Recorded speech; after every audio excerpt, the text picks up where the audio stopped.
요한복음 7장 53절입니다. 오늘 말씀은 크게 둘로 나눠집니다. 1절부터 11절은 사건이고요. 12절부터 20절은 그 사건에 따르는 대화라고 할 수 있습니다. 이 8장부터 12장까지 이제 남은 전반부, 요한복음 전반부인데요. 여기는 예수 그리스도가 누구신가 하는 것을 집중적으로 말씀하는 논쟁이 담겨 있는 말씀들이에요. 앞에서도 논쟁은 좀 있었지만 그러나 본격적으로 논쟁을 하는 거죠. 그래서 예수님이 누구신가를 8장은 세상의 빛이라는 것을 가늠한 여인을 통해서 이 사건을 통해서 보여주시고 9장도 예수님이 세상의 빛이다 하는 말씀이 핵심인데 나면서 소경된 자를 고쳐주시면서 그런 주제를 해요. 그러니까 빛이라는 것이 소경된 사람의 눈을 밝게 하는 것과 어떤 연관이 있는 거죠. 또 가늠한 여자의 죄 문제하고도 이 빛이 연관이 있는 거죠. 그리고 10장에서 참된 목자 이야기를 해요. 근데 이 참된 목자 이야기는 9장에도 나옵니다. 그러니까 9장은 8장하고 연결해서 빛이라는 주제도 나오고 10장하고 연결해서 목자 이야기하고도 관련이 있는 그런 장이라고 할 수 있습니다. 11장은 나사로 사건인데 이를 통해서 예수 그리스도가 생명이고 부활이시다 하는 것을 말씀하는 그런 내용이고요.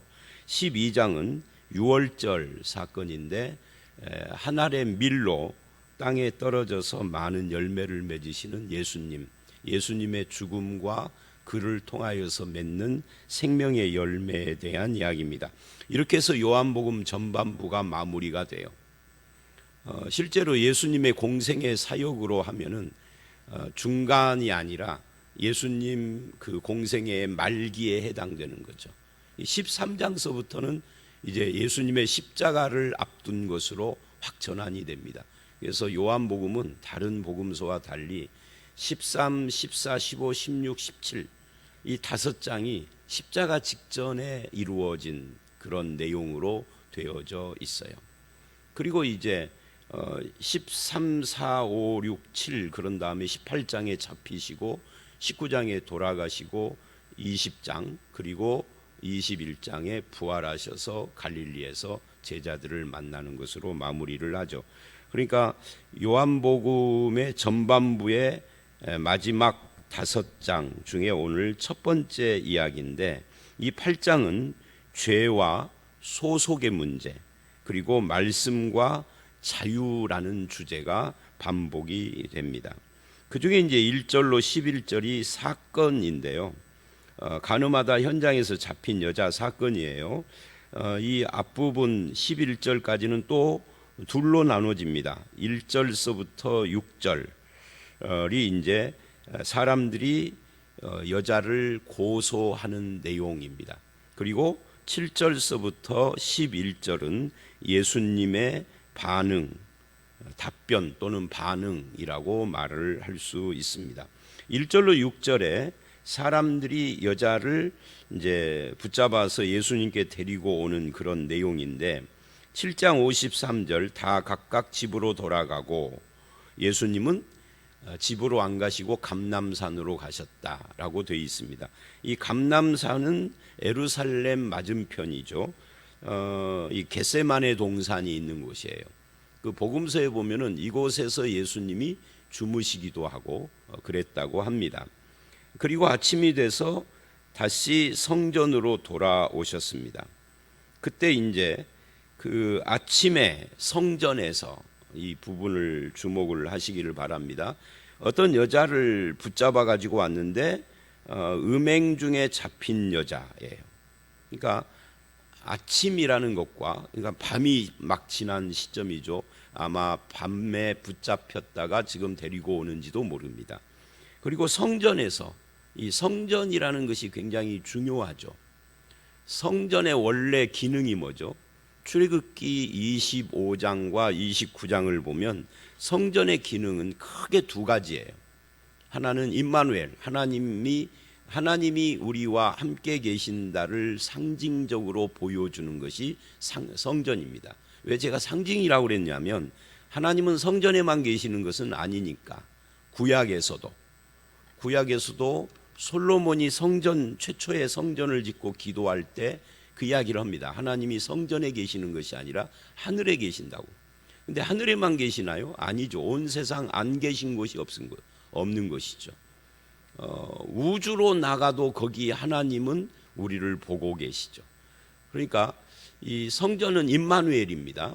하나님이 우리와 함께 계신다를 보여주는 거예요. 특히 이스라엘 가운데 이 성막, 출애굽한 이스라엘 가운데 그 진을 치는데 성막을 가운데 놓고 레위인 그리고 12지파가 동서남북으로, 그러니까 한가운데 성막이 있는 것은 하나님이 우리와 함께 계신다를 보여주는 거거든요. 상징이에요. 그 다음에 이제 출애굽기 25장과 29장을 보면 두 번째가 거룩입니다. 이 거룩은 속죄를 필요로 해요. 그래서 속죄와 임마누엘이죠. 그게 성전의 두 큰 기능이라고 말할 수 있어요. 그러니까 성전은 죄를 사하는 것이고 하나님 앞에 있는 것인데 이들은 하나님 앞에서 자신을 못 보고 또 죄사함과는 전혀 거리가 먼 정죄만을 일삼고 있는 모습이 있죠. 그래서 아침의 성전, 이것이 굉장히 중요한 표현이라고 할 수 있습니다. 누가 거기에 있느냐면 예수님이 계시고 백성들이 예수님께 말씀을 듣고 있고 그리고 서기관과 바리새인들이 있습니다. 그리고 간음한 중에 잡힌 여자가 있죠. 그게 1절로 3절 이야기입니다. 그들이 뭐를 했느냐면 여자를 끌고 와서 3절 가운데 세웠다 그렇게 말을 합니다. 그리고는 뭐를 해요? 4절 5절 예수님께 여자를 고소합니다. 모세는 율법에 이런 여자를 돌로 치라 명하였거니와 선생은 어떻게 말하겠나이까. 근데 이 말씀이 굉장히 우리에게 많은 생각을 하게 합니다. 여러분, 모세는 율법에 이런 여자를 돌로 치라 명하였습니다. 그럼 어떻게 해야 돼요? 돌로 치면 되죠. 근데 돌로 안 치고 예수님께 끌고 와서 어떻게 해야 합니까? 하고 물었어요. 이게 말이 안 되는 거죠. 그죠? 저들이 모세의 율법을 믿는다면 그대로 실천을 하면 되는 것이고 예수님께 와서 이런 말을 할 필요가 없는 거죠. 실제로는. 우리들도 그렇습니다. 말씀을 믿는다면 말씀대로 살면 되는 것이지 그거 가지고 와서 이럽니까 저럽니까 하고 논쟁하고 뭐 따지고 그럴 필요가 없죠. 말씀대로 살면 되죠. 근데 안 살아. 그렇게 살 마음도 없고 살지도 않고 그리고 이 여자를 정죄를 하되 그 여자를 가지고 예수님께 올무로 삼으려고 하는 그런 의도가 있었던 거죠. 그래서 6절 그들이 이렇게 말함은 요한이 그들의 의도에 대하여서 이야기를 합니다. 고발할 조건을 얻고자 하여 누구를 고발해요? 예수님을. 그래서 시험하려고. 그러니까 이 여자는 사실은 그냥 시험의 도구일 뿐인 겁니다. 근데 이 말씀뿐만 아니라 복음서, 요한복음을 포함해서 특히 공감복음, 마태마가 누가복음 같은 데를 보면 이 병든 사람이나 죄인이나 아니면은 인간을 병이 들었던 죄를 지었던 인간이죠. 인간을 도구로 삼는 그런 바리새인들이나 유대인들의 모습들이 상당히 여러 곳에서 등장을 합니다. 그러니까 저들은 하나님을 믿으면 하나님을 사랑한다 그러죠. 믿는 것을. 하나님을 사랑하면 인간을 사랑하는 거예요. 하나님 사랑, 이웃 사랑이죠. 십계명의 두 큰 어떤 주제가.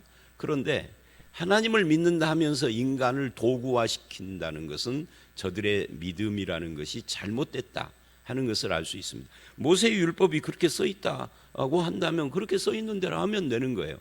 그런데 그럴 마음은 없고 예수님은 이참에 이 여자를 통해서 예수님을 고소할 거리를 찾는 거예요. 시험하는 거죠. 여러분, 이게 성전에서 이루어지고 있다라는 거예요. 그러니까 이 성전이 오늘날의 교회는 아니지만 이제 종교 행사를 한다는 면에서 같다고 치고, 우리 교회에서는 어떻습니까? 교회에서는 하나님을 예배하고 말씀을 배울 뿐만 아니라 믿는 사람들끼리 어떻습니까? 형제로 우애합니까? 우리 지난 주일날 로마서에서 본 것처럼 우애하고 존중합니까? 아니면 사람을 시험하고 고소고발하고 뭔가 자기의 뜻을 이루기 위하여서 도구화 시킨다든지, 아니면은 이런 사람들에 대하여서 정의나 사랑은 조금만큼도 없고 서로 파로 나눠져서 파벌을 이루고 싸운다든지 다툰다든지 시비한다든지 맨 그런 것만 있다면, 아니 이런 일이 있다면이 아니라 한국교회는 비일비재. 그러면 그게 교회겠습니까? 교회라 이름하는 그런 어떤 종교를 표방하지만, 그러니까 이 본문이 지금 우리에게 많은 도전과 적용거리를 주고 있다 하는 겁니다. 말씀을 순종할 마음은 눈꼽만치도 없으면서 오직 예수 잡아 죽이려고 하고 여자를 도구화시키고 정죄하고 하는 일만 하고 있는 이들이 지금 성전에서 그렇다 하는 거죠. 이 성전, 하나님의 임재와 속죄 앞에서 일어났다 하는 거예요. 하나님이 지금 보고 계시고 저들과 함께 있는데 가증한 짓을 하고 있는 거죠. 그러니까 이건 뒤집으면은 결국은 하나님을 의식하지 않고 있다 하는 겁니다.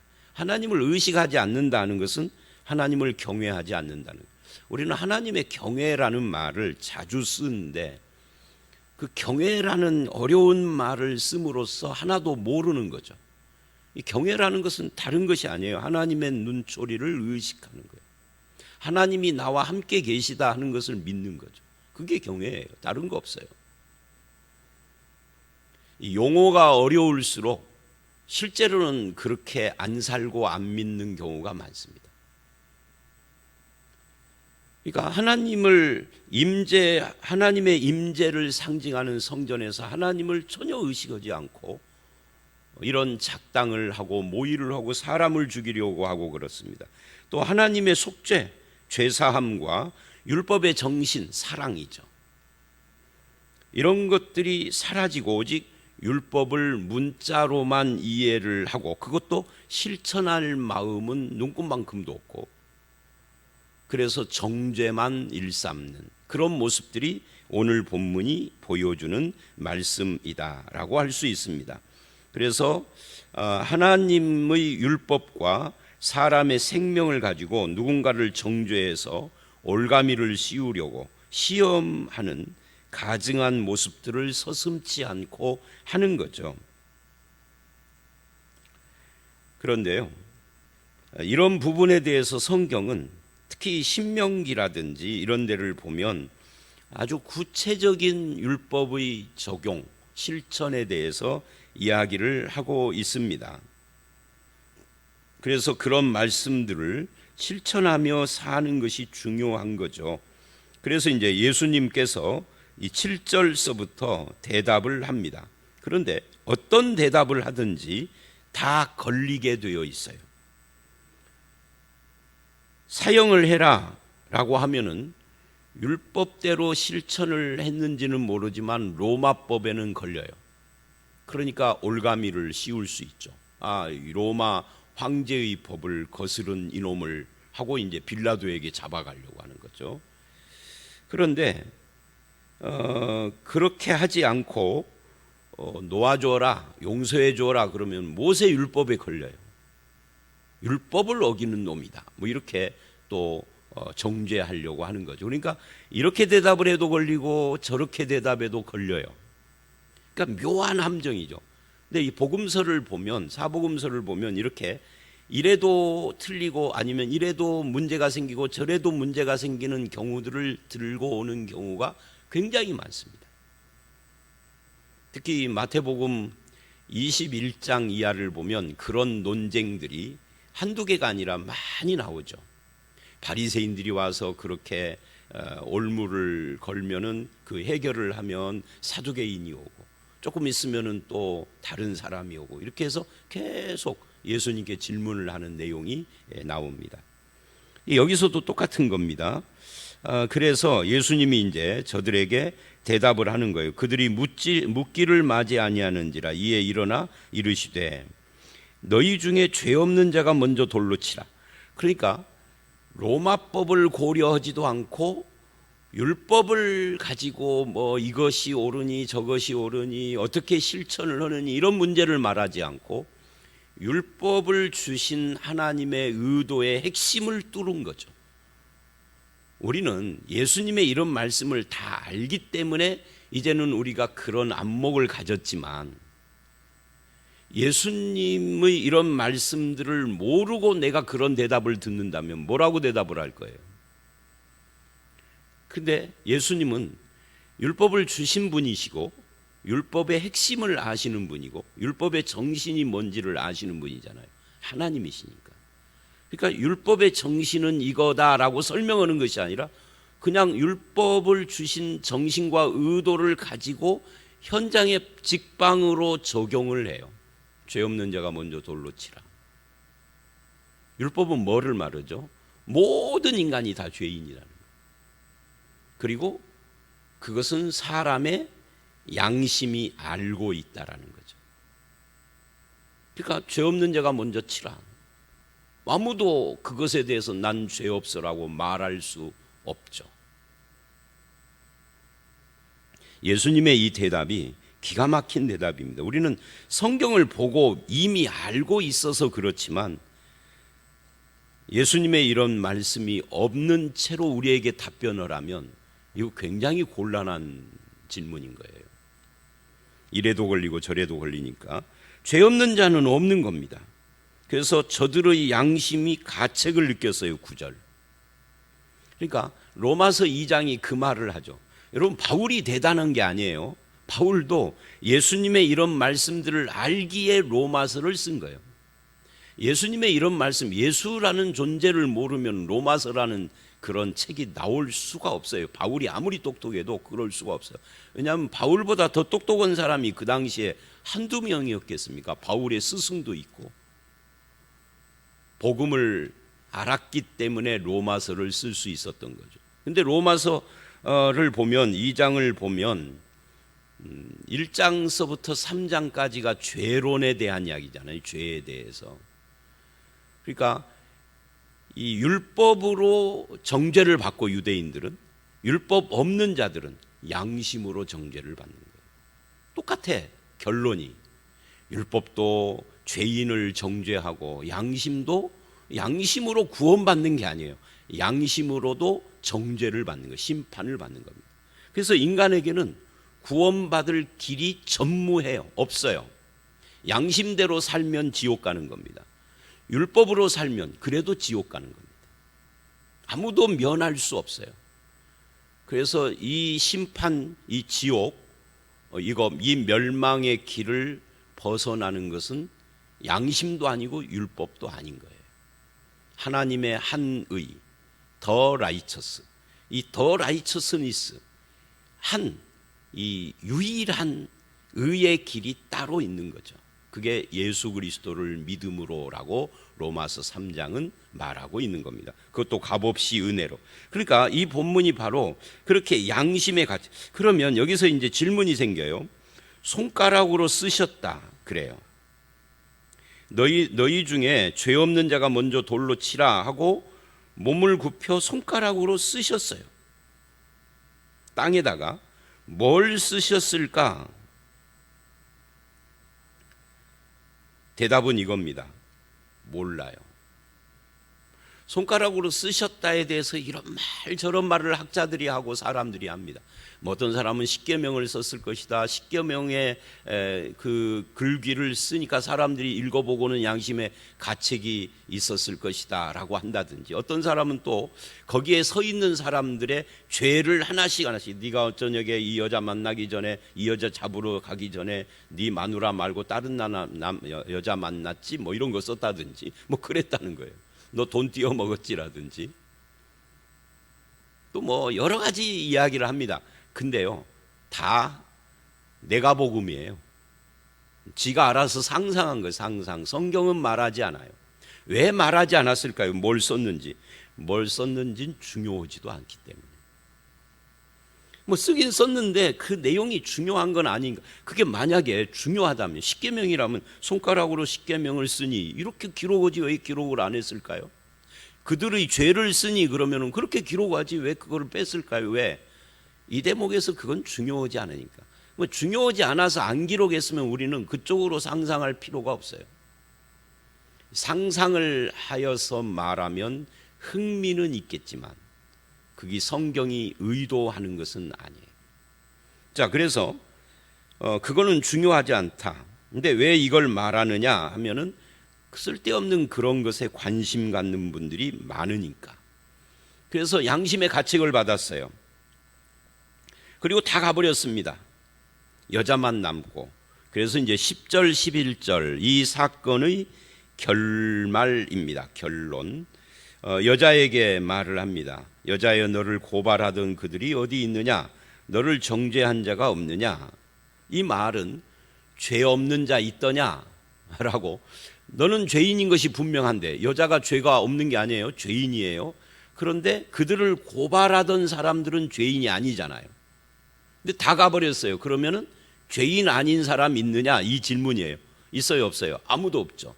뭐 이들만 그러나요? 여기 계신 분들, 저를 포함한, 이걸 설명하고 있는 노재석이를 포함한 우리 모두는 죄 없는 사람 있나요, 없나요? 없죠. 있다고 하면 그 사람은 예수 믿을 필요가 없는 사람이기 때문에 교회에서 나가야 돼요. 교회는 예수 믿는 사람들이 다니는 곳인데, 있는 곳인데, 죄 없는 사람은 여기 있으면 안 되죠. 죄인들이 여기 와서 여기서 예수를 믿고 죄 사함을 받는 거예요. 우리는 사함 받았잖아. 아니, 사함은 나중이고 죄인이다고요. 사함 받은 뒤에도 죄 안 지은 사람 있나요? 죄를 행동으로만 말하면 안 지었죠. 저도 행동으로는 안 지었어요. 죄가 행동만 있나요? 마음의 생각도 얼마든지 죄인데, 예수님이 마태복음 5장에서 그 말을 하잖아요. 살인은 형제를 미워하고 욕하는 것도 다 포함하는 거다. 간음은 여자를 보고 음욕을 품는 것도 다 포함하는 거다. 그러면 누가 거기에 죄 아니다고 말할 사람이 어디 있어요? 예수 믿고 난 뒤도. 자, 어쨌든 고발하는 자들이 있느냐? 없습니다. 이 말은 뭐예요? 다 죄인이라는 거예요. 저들이 양심의 가책을. 여러분, 양심의 가책을 받고 죄인인 것이 드러나면 어떻게 해야 되죠? 그러면 회개해야죠. 근데 회개하지 않아요. 다 갔어요. 그리고 나도 너를 정죄하지 않는다라는 말씀이 11절에 등장을 합니다. 이 순서가 중요합니다. 예수님의 방법과 순서. 순서가 왜 중요하냐면 용서를 먼저 선언했기 때문에. 나도 너를 정죄하지 않는다. 용서죠. 그래서 이제 이 사건을 가지고 잘못 오용하는 분들이 많아요. 특히 이단들도 많이 오용을 하고 교인들도 많이 오용을 해요.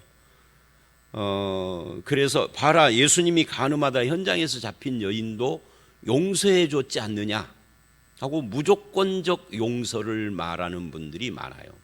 그런데 예수님의 용서는 무조건적 용서를 했지만 그걸로 끝난 것은 아닙니다. 용서를 선포하고 나도 너를 정죄하지 않는다라고, 그 다음에 두 번째가 있죠. 다시는 죄를 범하지 말아라 하고 뭐를 말하는 거예요? 변화를 말하는 겁니다.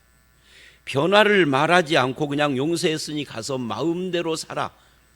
어저녁에 자다가 너 잡혀왔기 때문에 그 남자 굉장히 당황했을 거야. 다시 가서 자. 이렇게는 말하지 않는다는 거죠. 다시는 그 남자 만나지 말 뿐만 아니라 다른 남자하고도 간음 절대 안 된다. 이제는 그런 삶에서 벗어나라 라고 말한 겁니다. 그래서 이 말씀을 가지고 흔히 하나님은 사랑이시다. 그래서 예를 들면 이단들이 이거를 자기에게 적용을 하는 것을 저는 70년대, 80년대 직접 대화 중에 목격을 했어요. 차 속에서 만난 통일교 이단인데 이단 논쟁이 저하고 붙었습니다. 그랬더니 이 말씀, 예수님도 정죄하지 말라고 그랬는데 정죄하지 않았는데, 웃기는 이야기죠. 그 뒤에 다시는 범하지 말라라는 말씀을 뺀 거예요. 근데 요즘 현대 21세기에는 누가 이 말씀을 또 좋아하느냐면 이단들도 좋아하지만 동성애자들이 좋아합니다. 또 동성애를 지지하는 목회자들이 이 말씀을 전매특허처럼 씁니다. 뒤에 나오는 다시는 죄를 범치 말라를 빼버린 거죠. 변화 없는 용서는 가짜예요. 예수 그리스도의 용서, 참된 용서는 항상 변화라는 열매가 따라와야 해요. 아니, 따라와야가 아니라 따라오게 되어 있어요. 그래서 이 말씀이 이제 이렇게 가면서 이 12절서부터 20절, 그러면 어떻게 변화가 되느냐라고 할 때 12절, 나는 세상의 빛이니 나를 따르는 자는 어두움에 다니지 않는다. 생명의 빛을 얻으리라 그래요. 나는 이다라는 말씀, 요한복음에 에고 에이미, 예수 그리스도가 여호와시다는 거죠.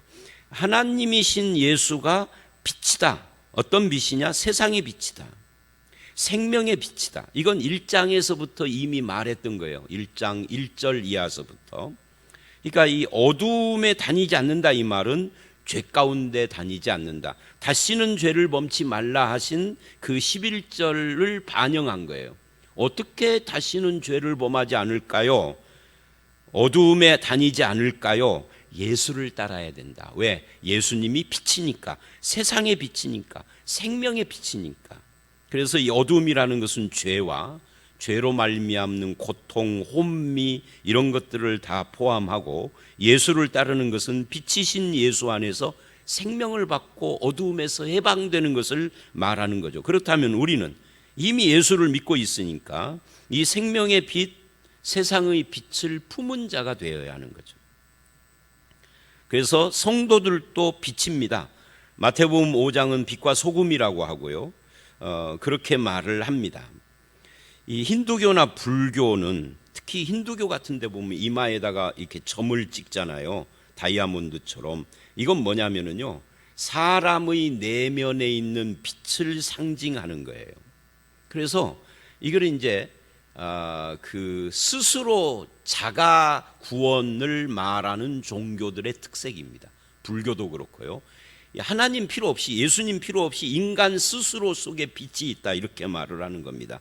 자기 속에 있는 빛, 그 빛이 눈을 뜨듯이 뜨면, 그래서 가끔 그림 보면은 여기에 이렇게 눈 표시한 경우가 있죠.